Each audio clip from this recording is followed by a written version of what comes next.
கர்த்தருடைய பரிசுத்த நாமத்திற்கு ஸ்தோத்திரம் உண்டாவதாக. கர்த்தராகிய இயேசு கிறிஸ்துவின் நாமத்தில் உங்களுக்கு கிருபையும் சமாதானமும் உண்டாவதாக. இந்த நாளுக்குரிய தியானத்திற்கான தேவ வார்த்தை எரேமியா அதிகாரம் 29 வசனம் 12. அப்பொழுது நீங்கள் கூடி வந்து என்னை தொழுது கொண்டு என்னை நோக்கி விண்ணப்பம் பண்ணுவீர்கள், நான் உங்களுக்கு செவி கொடுப்பேன். பிரியமானவர்களே, கர்த்தருடைய பிள்ளைகளாகிய நாம் கர்த்தரை நம்பி அவர் வார்த்தைகளுக்கு கீழ்ப்படிந்து வாழும்போது கர்த்தர் நம்மோடு கூட இருந்து நம்மை ஆசீர்வதிப்பார். எரேமியா 29 10 முதல் 13 வரை உள்ள வசனங்களில், பாபிலோனிலே 70 வருஷம் நிறைவேறின பின்பு நான் உங்களை சந்தித்து உங்களை இவ்விடத்துக்கு திரும்பி வர பண்ணும்படிக்கு உங்கள் மேல் என் நல் வார்த்தையை நிறைவேற பண்ணுவேன் என்று கர்த்தர் சொல்லுகிறார். நீங்கள் எதிர்பார்த்திருக்கும் முடிவை உங்களுக்கு கொடுக்கும்படிக்கு நான் உங்கள் பேரில் நினைத்திருக்கிற நினைவுகளை அறிவேன் என்று கர்த்தர் சொல்லுகிறார். அவைகள் தீமைக்கல்ல, சமாதானத்துக்கு ஏதுவான நினைவுகளே. அப்பொழுது நீங்கள் கூடி வந்து என்னை தொழுது கொண்டு என்னை நோக்கி விண்ணப்பம் பண்ணுவீர்கள், நான் உங்களுக்கு செவி கொடுப்பேன். உங்கள் முழு இருதயத்தோடும் என்னை தேடினீர்களானால் என்னை தேடுகையில் கண்டுபிடிப்பீர்கள் என்று சொல்லப்பட்டுள்ளது. இஸ்ரேல் ஜனங்கள் கர்த்தரை விட்டு வழிவிலகி அந்நிய தெய்வங்களை வணங்கினார்கள். கர்த்தருடைய ஆலயத்திலே கர்த்தருக்கு அருவருப்பான காரியங்களை செய்தார்கள். கர்த்தர் அவருடைய தீர்க்கதரிசிகளை கொண்டு அவர்களுக்கு சொல்லியும் அவர்கள் அதை கேட்காதவர்களாய் தங்கள் மனம்போன போக்கிலே வாழ்ந்தார்கள். இது நிமித்தமாய் கர்த்தருடைய கோபம் பற்றி எரிந்தது. கர்த்தர் யூதா தேசத்தை அந்நிய தேசத்து ராஜாக்களுடைய கையிலே ஒப்பு கொடுத்தார்.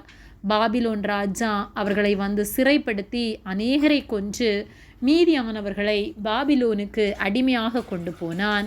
அப்பொழுது அவர்கள் கர்த்தரை தேடி கர்த்தரை நோக்கி கூப்பிட்டார்கள். கர்த்தர் எரேமியாவுக்கு உரைத்தபடி 70 வருடங்கள் அடிமையாக அவர்கள் பாபிலோனிலே தங்கி 70 வருடங்கள் முடியும் போது நான் உங்களை திரும்ப உங்கள் தேசத்துக்கு அழைத்து போவேன் என்று சொல்லி இந்த வார்த்தைகளை கர்த்தர் சொல்லுகிறார். நம்முடைய வாழ்க்கையிலும் கர்த்தர் நம்மை ஒருபோதும் விட்டு விலகாத தேவனாய் இருக்கிறார். நாம் அவரை விட்டு விலகும்போது கர்த்தருக்கு அருவருப்பான காரியங்களை நாம் செய்யும்போது நம்மை சிட்சிக்கிறார். தவறு செய்யும்போது நம்மை உணர்த்துகிறார். இது தவறு என்பதை நாம் உணர்ந்தவர்களாய் அவரிடத்தில் திரும்புவோமானால் நாம் தப்புவிக்கப்படுவோம். நாம் நரகாக்கினை அடைவதை அவர் விரும்பாதது நிமித்தமாய் நம்மை தண்டித்து எப்படியாவது நாம் அவரோடு கூட நெருங்க வேண்டும் என்று சொல்லி நாம் அவரிடம் திரும்ப வேண்டும் என்று கர்த்தர் விரும்புகிறார்.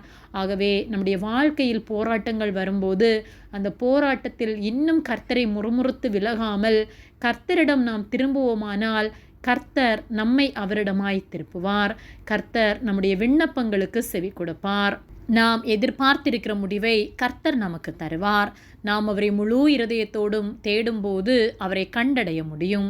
ஆகவே ஒருபோதும் நாம் கர்த்தருடைய கோபத்திற்கு ஆளாகாமல் கர்த்தர் விரும்புகிற பரிசுத்தத்தோடு வாழ்வோம். நம்மை மீட்டெடுக்கும்படியாக, பாவத்திலிருந்து நம்மை விடுவிக்கும்படியாக கர்த்தர் இந்த உலகிற்கு வந்தார். ஆகவே அவராலே கழுவப்பட்ட நாம் இன்னும் அவரை துக்கப்படுத்தாதபடிக்கு அவர் விரும்புகிற வாழ்க்கை வாழ்வோம். கர்த்தர் நம் ஒவ்வொருவரோடும் கூட இருந்து நாம் நீதியின் வழியில் பரிசுத்த வழியில் வாழ நமக்கு உதவி செய்வார். ஆமேன். ஜெபம். எங்களை அதிகமாக நேசித்து வழிநடத்தி வருகிற எங்கள் அன்பின் பரிசுத்த பிதாவே, இந்த நாளையும் நாங்கள் காணும்படியாக நீர் எங்களுக்கு ஜீவனை தந்த அன்பிற்காக நன்றி செலுத்துகின்றோம்.